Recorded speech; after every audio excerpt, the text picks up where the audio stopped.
So electronics, beauty and personal supply, and clothing and accessories. You're spending $500 before you even go on the trip.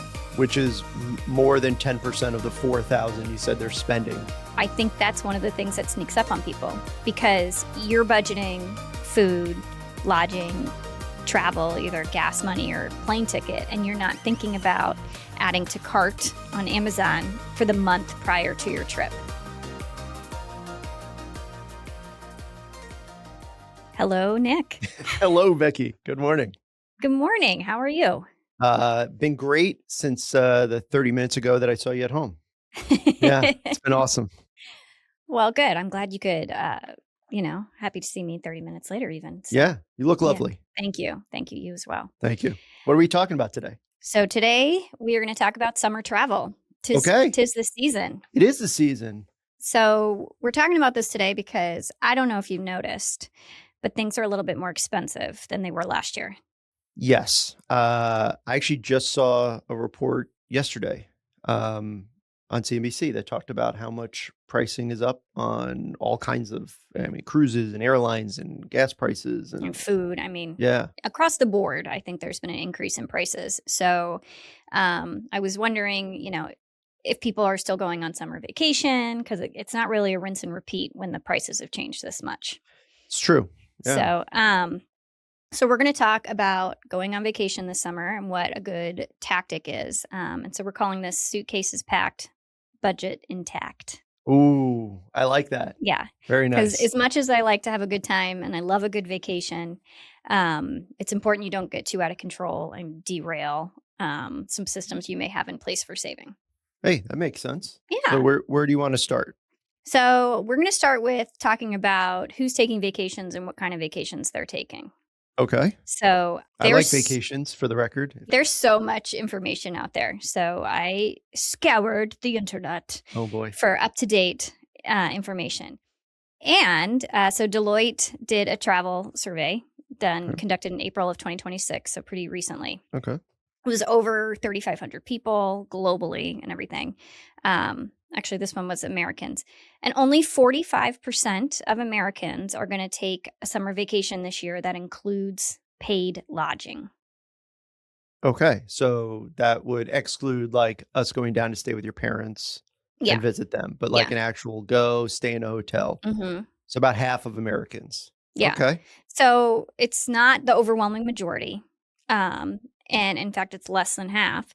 And the reasons they're not doing it is because of expenses, because of rising costs. Yeah. Is this correct here? I see a little subnotes. It's the lowest percentage in the last 6 years. In 6 years. Okay. Yeah. Which is our COVID marker, basically, like since COVID. Wow. Yeah. So obviously spending is having a big role in that.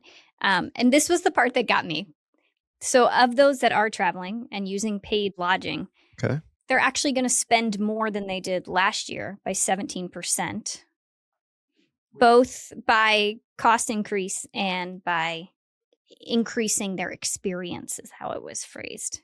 Oh. Enhancing their experience. Okay. So those that are spending more. They're spending big. Yeah. And less people are spending. Interesting. Yes. Yeah. Okay. And it tends to be younger people doing that, Gen Z.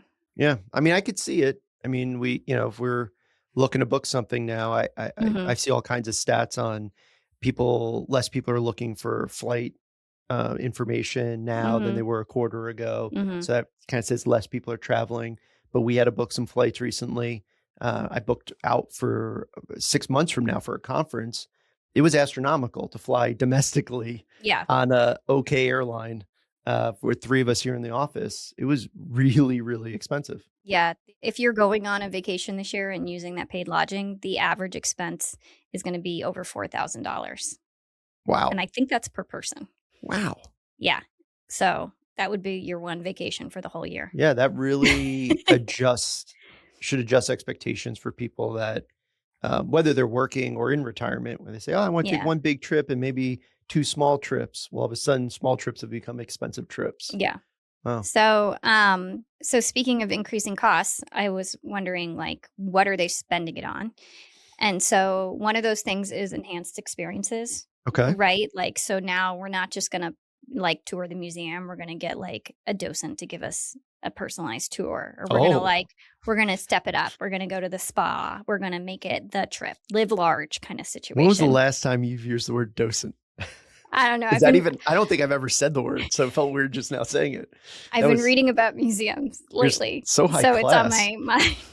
So, but on that note, not to kick off, but we're here in Orlando, and like we were just talking about your sister was thinking about coming up. Yes. And like the idea of going to a theme park now is first expensive, especially if you're not a Florida resident or an in-state person. But then to get the fast passes so you can go on all the rides. That's a perfect example. All those fast passes. Yeah. So now, instead of going and spending whatever it is, $100 to enter the ticket. No, it's like $200 to get a ticket. As you can tell, the last time I went to the parks. Yeah. You have to spend another $200, $300, $400 for the fast passes so that you're not just spending all day there to go on 3 rides. Yeah. That's what I think of when you say enhanced experience. That's a perfect example. And I would argue for me, it's not worth paying $200 to go to the park to ride on 3 rides. First of all, I don't think it's worth $700 to go to fast pass it. But like all of a sudden, I'd much rather want to make sure I can go on the rides if I'm going to be there all day. That's kind of where people's heads are. Okay. Especially if if you have a limited amount of time. Yeah. You're bumping up. So instead of spending 3 nights in a hotel, now you're spending 1 night in a hotel, but maybe 3 times the cost in the park. Yeah, jamming everything in. Okay. So that's happening. And then this was really interesting to me, and it struck a chord because it's very, very true. People are spending, Americans in particular, an average of $500 in advance of their trip. Okay. On like pre-spending things because they need the new outfit. Outfits, should I say. Like, oh, we're going hiking, I need the new boots. Or, oh, we're going to an island, I need the new bathing suit. Cosmetics and toiletry things. So travel size things. Okay. So you're going out and you're spending those. Maybe you're getting converters if you're traveling internationally. Maybe you're getting a new camera because you want to take the pictures. Okay. So electronics, beauty and personal supply, and clothing and accessories are spending $500 before you even go on the trip. Which is more than 10% of the $4,000 you said they're spending. I think that's one of the things that sneaks up on people because you're budgeting food, lodging, travel, either gas money or plane ticket, and you're not thinking about adding to cart on Amazon for the month prior to your trip. Makes perfect sense. Yeah. Wow. And it is true. And that's just where we are as a society, I think, with consumerism. And it's a hard habit to break, I think. Yeah, because it is so easy to get stuff. So like if you're like here in a warm climate and now we're going to go skiing. Well, I don't have a winter jacket because I live in Orlando. Well, I'm going to need a winter jacket if we go skiing. Yeah. So, and I can get it very quickly. So I can go online, buy it, and it's here in 2 days. But it is a cost. Mm-hmm. Interesting. Yeah. Oh, I've seen a good tip about the ski jackets. Oh. Apparently around the resorts, this is particularly for kids, so whatever. Kids outgrow stuff, so it's not necessarily worth it to buy them a jacket for like one trip. So I've seen people that fly out there and then they go to the local thrift store or like Goodwill or something and buy the cheap jacket for the duration of the trip. Forget kids. The first time I ever went to Austin, I was expecting the weather to be similar to here. Yeah. And at night, it got much colder. Yeah. And I went to a thrift store and bought a jacket, like a light jacket I could wear.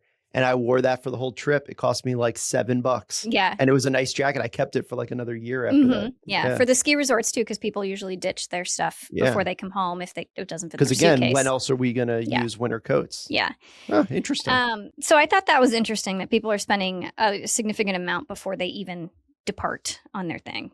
Interesting. Yeah. And so we talked about enhancements on their trip. A lot of that, too, is if you're traveling with friends. It depends on who you're traveling with, where your money tends to go, right? Okay. Get a little bit of peer pressure. I could see that. We always talk about even, not every friend is a good travel friend, right? That's true. And there's people that they just vacation differently. Mm-hmm. And my mom talks about this all the time, but like we have a pretty good group of friends and we've traveled, done some trips and it's been good. But there are definitely friends of mine who may be listening, who I love, but we may not want to travel the same kind of way or do the same kinds of trips. Yeah. And so unless you have that discussion up front, when you're on the trip, it can be really uncomfortable to speak up when you want to do something or not spend the money. So on friend trips, every single sector surveyed in this survey from Experian, so Gen Z, millennials, Gen X, baby boomers, everyone, over 40% said they spend 11 to 25% over their budget when they travel with friends due to getting caught up in the moment, if you will. Wow. Yeah, very few said they stayed within their budget. Mm-hmm. A chunk said they spent more than double their original budget. And I love this. I've never set a budget. I've never set a budget. There's a nice chunk, about 10% of people, baby boomers, almost 20% of baby boomers have never set a budget for, don't set a budget for trips. Yeah. So it happens. It doesn't, it sneaks up on you, it creeps up on you, and you're having a good time and you're living large. But these are all like ways that you get home and you're like, oh my gosh, I spent $1,000 more than I thought I was going to spend. Yeah, or look at the credit card bill. And you're right. I think in the past, maybe you could glaze over that and say, oh, well, okay, maybe it was $1,000. But maybe now it's $4,000 difference. Like all of a sudden it becomes a real numerical difference because of inflation. Yeah. So I'm talking about all these things because I think they apply to whatever kind of trip or vacation budget you have. All of these things happen, right? Okay. So important things. What are smart ways that you can plan so you don't overspend for your summer travel? Okay. Because you kind of set like a doomsday, ugly precedence here. It's going to be expensive. How am I supposed to have fun if I'm thinking about how much everything costs? Yes, so exactly. What's the silver lining on this cloud? So here's some tips. No matter what it is, figure out what your budget is first ahead of time before planning the vacation with friends or family. Figure out what your budget is.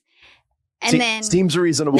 I don't think that seems crazy. Well, some people are like, I'm going to go to Disney, or like, this is the year we're going to Europe. Okay. And you need to know how much you can reasonably spend on that before you get emotionally attached, if you will. Maybe we should have this conversation with our daughter, who's dead set on going to Europe next year. Yeah. For the first time, I'm like, I didn't go to Europe till I was 37. You'll be 17. Yeah. And especially having that budget talk if you're traveling with friends up front is the bigger deal, because the survey by Experian said that 1 in 5 friendships have ended over arguments about money. Ooh. And so if you value your friendships, have those conversations up front. And if, there's probably reasons why the friendships end, but it's the same thing with divorce, right? The number one cause for divorce is around money. Yeah. I always think about, and I don't know if I've ever said this actually explicitly to you, but I always feel like when we travel with a group, when there's other people, your family, my family, friends, I use cruising, which was like really the first time I ever went on a group trip. I was invited while I was in college as like a tag along on my roommate's big family vacation. Okay. And it was the first time that I had seen or been on a trip where not everybody did everything together. Like growing up, we did everything together. You just got in the car. You didn't have a choice as a kid. We're going here. Okay. And so I always think about the cruise experience of, hey, we're in a big group of 10. But if you and I don't want to do that activity, we don't hold any ill will. The 8 of you go do it. We'll go do something else. Yeah. Or if the women want to break off and do something, the men want to do something or whatever. Like we don't all have to do everything together. And it doesn't mean I don't love you. And it doesn't mean you're not my friend. But I think it's a really good mentality to have going in. Yeah, you need to have that discussion ahead of time, because if you're the couple that's like, no, we're not going to dinner there, like, it could be awkward. And like, you guys can go, please enjoy yourselves. And we're not hurt about it. You just have to like be able to communicate that, I think. Exactly. And so that's kind of with friends. Cruising is a good example. Choosing an all-inclusive where like the budget is set for everybody. Like places where it may be hard to spend more than that, or like exactly what you're going into. And the stuff that you spend that's extra is usually based on something you want as an individual or couple. Yeah. I like that. So all-inclusives, obviously the meals are there. It's, you're not sneaking up on like I wonder how the prices of all-inclusives have. I'm going to look into that after this. I wonder if they've gone up similarly or more or less than like the plan your own vacation.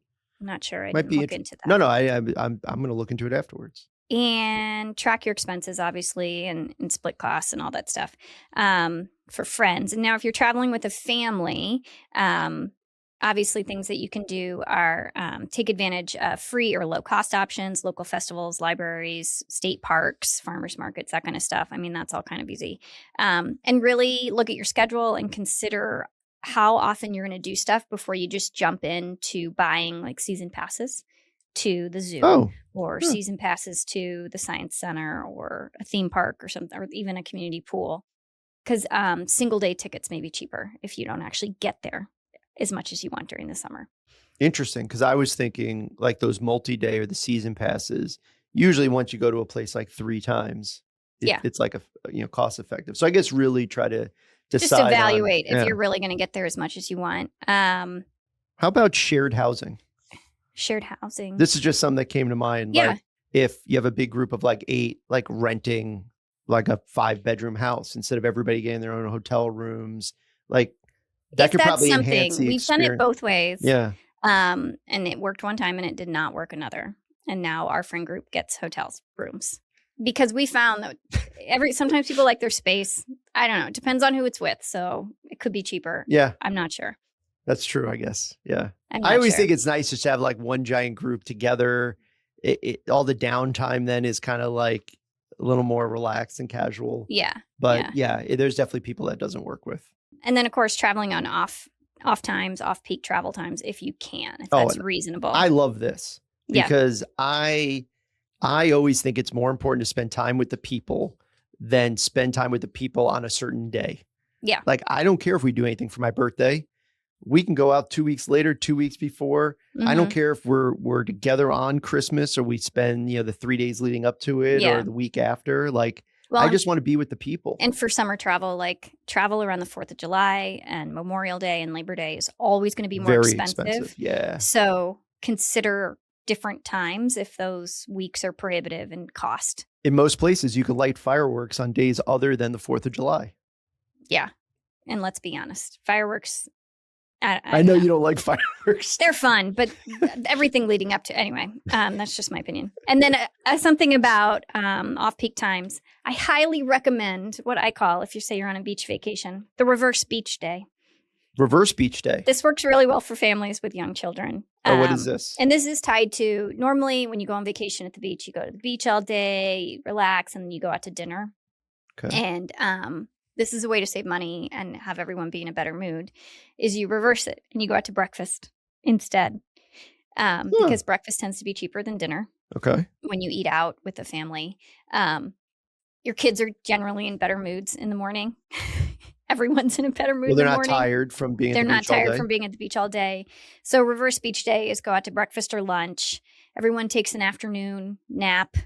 Maybe swim in the pool where you're staying or wherever. And then you go to the beach at like 4 p.m. when everyone needs some space and it's not as hot. You're not getting sunburned. Then you maybe do dinner in. You do dinner in, or you pack a picnic for the beach. Yeah. Like, I like this. Yeah. And you're not fighting with your kids about sunscreen and nonsense. So anyway, you can still have the same beach vacation but you might be able to save some money if you just think about the order in which you do things. I never heard of a reverse beach day. That's pretty smart. Yeah. You knew our daughter when she was coming out of toddlerhood, but any parent knows 4, 5, 6 o'clock, that's rough. So if you can give yourself some space around then. Was that supposed to change when she turned 16? Instead of forcing everyone into a nice restaurant? Yeah. It's the way to go. That's pretty cool. Do you have any other recommendations, I guess, for ways to still enjoy your summer, but do it more affordably? Yeah. The last one is, and this is from AARP's website. So this is good for everybody, but this was obviously geared towards older people. And it's kind of off-peak destinations.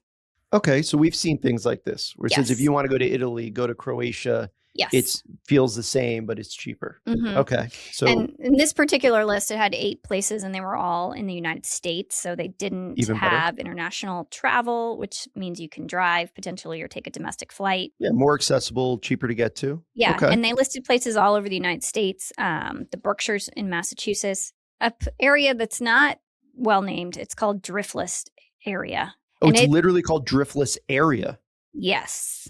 Wisconsin. And it offers what they are calling farm charm. Is that what that says? Farm charm. So if that's your vibe, Okay. go there. Hard to say no to Hawaii was on this list. I don't know that that's super affordable, but the Big Island is the most affordable one, according to AARP. The Keys in Florida, Isla Mirada, Medora, North Dakota, in case anyone's itching to go there. Wait, what's in Medora, North Dakota? They have a national park and things like that. Route 66, if you're feeling a road trip. Okay. San Luis Valley in Colorado is described as having hush-pitality, which is a word to describe growing interest in calm, quiet places. Okay, this sounds like my kind of vacation. Hush-pitality. 500,000 acres of public land, starry skies, quaint towns, hot spring pools, Great Sand Dunes National Park and Preserve. Yeah. This sounds like my kind of place. Yeah, Just go and detox. Exactly. Okay. And then, of course, this summer, Washington, D.C. is going to be... You can't help yourself. Very exciting for the 250th anniversary. You want to go to D.C. so bad. You're such a museum. Such good museums there. We could get a docent. No, apparently that you're walking right into your previous thing. I know none of these ideas are earth-shattering in terms of ways to save money, but the overall vibe that I wanted to share with you is don't feel compelled to travel, because a lot of people are not this summer. And that you can still have fun even if you're staying local or you're going to visit and just staying with family or friends in another place. And you're doing things that are a little bit different. And don't fall into the, I'm going on vacation, so I need all the new things. Maybe buy half the new things. I don't know. But just keep that in mind when you're budgeting. So this is easy. Have fun this summer, but don't derail your finances. If I can add one little fun thing, because you've introduced me to this. It's Rick Steves. Rick Steves and Frommers. And Frommers do the guides. Travel guides. You came with me when we were dating at the end of a work trip and did a 1 day, it was in San Antonio. It gave a list of, if you're spending 1 day in San Antonio, this is what you do. And we did it by the letter of the, have breakfast here, walk over here. This is when you see the Alamo. And Dave in my office, who's my best friend here, and he still talks about it to this day. Yeah. That had to be 10 years ago. This is vacationing with Becky, by the way. We have itineraries. But it gave us a no waste time, no decisions need to be made, easy. We knew what it was going to cost because they price everything out, way to enjoy the day. They do 2 day, 3 day options. Mm-hmm. So I feel like anytime we go somewhere of significance where we're on vacation, that's kind of a cheat code to figure out, here are some top things to do. We did it on our honeymoon in Greece. We've done it domestically. I think that's also potentially a way to, you spend whatever $20 on the book. Yeah. And now you can probably have a better experience. That's a good tip that I didn't think of. That's just a personal opinion, is go with actual researched, legitimate based recommendations versus social media or even ChatGPT or anything like that. It's going to be a lot more realistic about what you're getting and what to expect, because anyone can edit anything online to make it look great or glamorous or cheap or whatever it is. Accessible. Sometimes things like, that's a great island, but it's going to take you 48 hours in a rickshaw to get there. I was going to say, even the restaurants, they said, if you go by, you're going for breakfast, get there before 9:30, because starting at 9:30, it's going to be an hour wait. Yeah. So we knew to get there at 8:30 and had breakfast, and there was no wait. Just little tips like that really make the whole experience more smooth as well. I agree. So this is my fun fact for today, by the way, it's a trend report, report that has to do with summer this year. Well, anybody that knows me knows I'm super trendy. All right. So Nick, this summer, what decade is trending for trying to have a summer like that decade again? Like, what are people having nostalgia for? What decade? Okay. Does that make sense? I got to think I'm watching all the Masters of the Universe and all this stuff come back that was popular when we were kids. Mm-hmm. It's got to be 80s or 90s. It is. It's Get in 90s. there. So Unfact. trending Score one for online. Nick. I just told you not to follow trends online, but But this is here's a something. trend. Here's a trend. This was really interesting. So people are kindly. I can't even Kindly? kindly. They're being very kind about it. So because of increasing expenses, because of comparison online and spending too much time online with everything, people are having nostalgia and craving a 90s summer is what it's heck called. yeah. They're calling it an analog or feral kid summer. Feral kid summer. So that was like my mom, just get outside. And so everything, the vibe is a pushback against overly scheduled, digital, and curated things.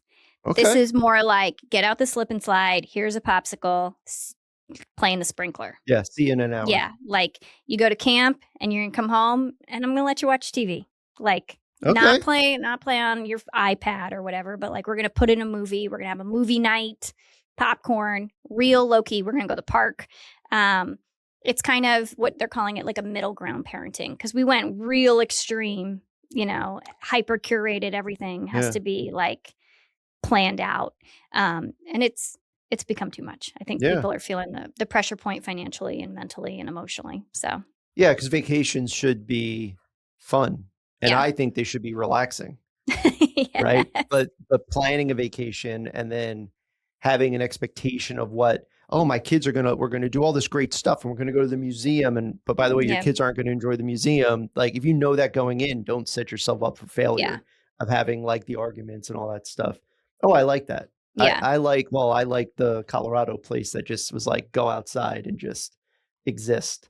Well, that's pretty interesting. So maybe if you aren't traveling much this summer or taking a staycation, maybe rewind the clock a little bit to the 90s and get some of that relief from present day things. So plug your phone in. I do this to myself. I plug my phone in and I only use it if it's plugged in, like it's attached to the wall, like old school. But not near the couch, in the kitchen. In the kitchen. So you have to stand there to use your phone, and it makes you realize how much you use your phone, by the way. So is the moral of this story to detox from your phone and go touch grass? We sound like such little kids. Yeah. So this kind of went all over the map, but basically, summer's around the corner, and I think everyone needs to enjoy themselves, but don't break the bank. There's a lot of ways to do it. All over the map. Great pun and our summer travel info. So thank you for putting all that together, Becky, who plans all our travel. So I thought it was much easier for you to do this than me to speak to it. And I learned a new word today, docen. So for those of you that have questions, need information, just want to pick Becky's brain on travel ideas, sunrisewealthadvisors.com. You can find us on Facebook and X and what else are we on? We're on Instagram. We're on LinkedIn. Like, follow, subscribe. Thank you for listening. And we'll catch you next time. Bye.